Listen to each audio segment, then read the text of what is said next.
नमस्कार साथियों, मैं नेहा शर्मा कुंजल क्लासेज में आपका हार्दिक स्वागत और हार्दिक अभिनंदन करती हूँ।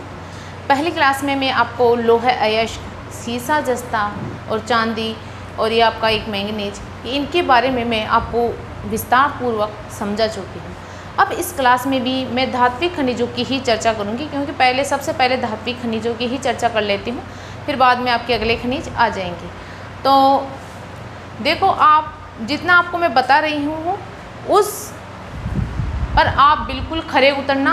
ये नहीं कि मैं मेहनत कर रही हूँ और आप उस पर पानी फेर रहे हो, ये नहीं होना चाहिए। जैसे जैसे मैं पढ़ा रही हूँ आपको, जैसे जैसे मैं आपको क्लास दे रही हूँ, वैसे वैसे वो क्लास आपको बिल्कुल कंठस्थ होनी चाहिए। साथ के साथ आपको याद कर लेनी है ये क्लास। अब हम बात कर लेते हैं आपके तांबा की। तांबा इसका जो अयस्क होता है वो होता है क्यूप्राइट। देखो, आपके जितने भी अयस्क हैं, जिन जिन खनिजों के अयस्क हैं वो आपको याद कर लेने, क्योंकि ज़्यादा सबके अयस्क नहीं है, कुछ धातुओं के अयस्क हैं, वो आपको याद कर लेने हैं। यह विद्युत का सुचालक होता है, कुचालक नहीं होता है बल्कि सुचालक होता है। उत्पादक क्षेत्रों की बात करें तो ये में नीम का थाना, इसमें सिंगाना, खेतड़ी, मदान, कुदान। पहले ये नीम का थाना, सिंगाना, खेतड़ी, झुंझुनू, ये झुंझुनू में आते थे, लेकिन अब आपके और नए ज़िले बनने के कारण ये क्षेत्र आपके नीम का थाना ज़िले में चला गया है। फिर आपका झुंझुनू में अकवाली, बनवाश, धोलामाला, ये आपके झुंझुनू में रह गए हैं। और उदयपुर, अलवर, यहाँ भी आपको तांबा मिलेगा। तो ज़्यादा इसमें कोई वो नहीं है, बस इनमें तो ज़्यादा थोड़ा बहुत डिफ़िकल्ट है, वो आपके उत्पादक क्षेत्र है। और क्वेश्चन बनेगा तो आपके उत्पादक क्षेत्रों से ही बनने वाले हैं ज़्यादातर। 10% क्वेश्चन आपके अदर चीज़ों से बन सकते हैं, लेकिन 90% क्वेश्चन आपके उत्पादक क्षेत्रों से बनेंगे। मैंने आज तक पेपर देखे हैं,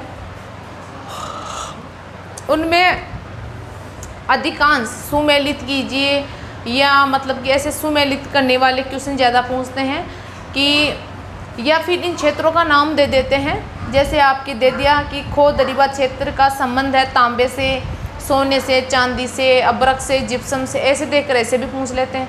या फिर 4 ऑप्शन दे देते हैं कि चारों में मतलब कि इन जैसे नीम का थाना, झुंझुनू, उदयपुर, अलवर, एक ऑप्शन में ये, दूसरे ऑप्शन में आपके डूंगरपुर, बांसवाड़ा, तीसरे ऑप्शन में सिक्कर, झुंझुनू, ऐसे ऑप्शन देके भी आपसे पूछ सकते हैं। तो आपको कैसे भी पूछे, आपको हर तरीके से तैयार रहना है, ठीक है। फिर आपका सोना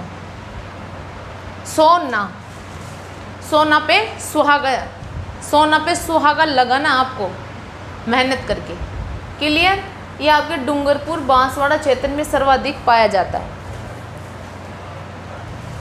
यहाँ तक कि बांसवाड़ा में भंडार खोजे गए थे, ऑस्ट्रेलियाई कंपनी थी इको गोल्ड, वहाँ बांसवाड़ा, उस कंपनी ने बांसवाड़ा में सोने के भंडार खोजे हैं। और अभी अभी हाल ही में सोने के भंडार बांसवाड़ा में मिले हैं आपके देवतलाई में।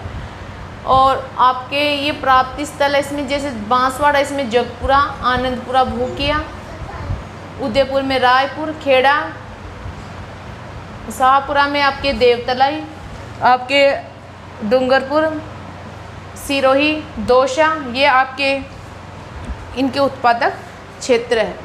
फिर हम बात कर लेते हैं कि सोना स्वतंत्र रूप से प्राप्त नहीं होता है, यानी ये खुद अपने आप अलग से नहीं मिलता, इनके साथ मिक्स में और धातुएं भी निकलती है। बांसवाड़ा में सोना ऑस्ट्रेलिया की एक कंपनी है, इंडो गोल्ड कंपनी है ऑस्ट्रेलिया की, उसने सोने के भंडार खोजे हैं, न कि कोई भारत की कंपनी ने सोने के भंडार खोजे हैं। और वैसे तो सबसे ज़्यादा भारत में बात करें तो भारत में सबसे ज़्यादा सोना आपके कर्नाटक में मिलता है, कर्नाटक में। अब चांदी की बात कर लेते हैं, क्योंकि चांदी एक स्वतंत्र रूप से नहीं मिलती है, चांदी भी स्वतंत्र रूप से नहीं मिलती है, ये आपके शीशे जस्ते के साथ मिलती है। और सर्वप्रथम चांदी की खान आपके जावर में मिली थी। कहाँ मिली थी? जावर, उदयपुर में।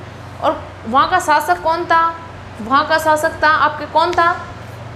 राणा लाखा। राणा लाखा के काल में मिली थी, राणा लाखा।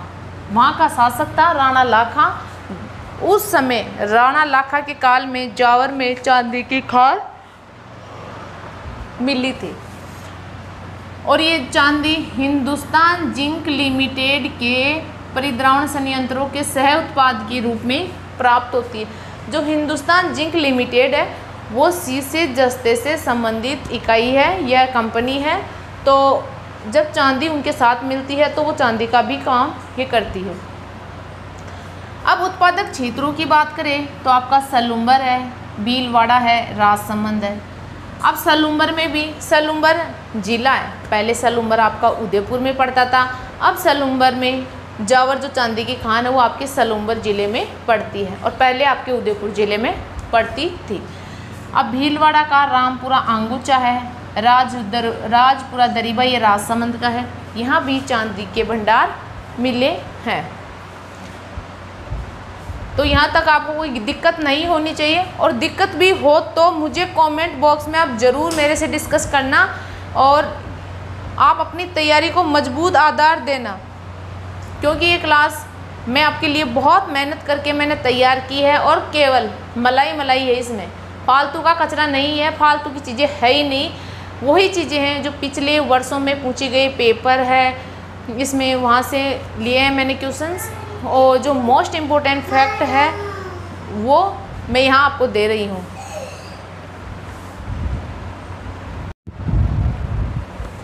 अब आपकी ये आखिरी धातु है टंगस्टन। देखो धात्विक धातुओं में जो मोस्ट इम्पोर्टेंट है वो धातुएं मैं बता दूँगी आपको, और वो धातुएं हैं जिनसे क्वेश्चन नहीं बनते हैं। आज तक का रिकॉर्ड है, उनसे एक भी क्वेश्चन नहीं पूछा गया है। वहाँ उन धातुओं को मैं नहीं पढ़ाऊँगी क्योंकि फालतू का टाइम वेस्ट मुझे नहीं करना है।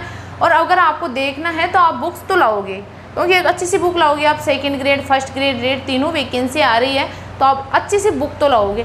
तो मैं जो मोस्ट इम्पोर्टेंट है, जहाँ से आज तक क्वेश्चन पूछे गए हैं एग्जाम में, वो तो मैं चीज़ें आपको दे रही हूँ। और जहाँ से आज तक क्वेश्चन पूछे ही नहीं गए हैं तो वो मैं चीज़ें आपको नहीं बता रही हूँ। तो जो धातुएं बचे वो आप अपने आप देख लेना, अपने आप देख लेना।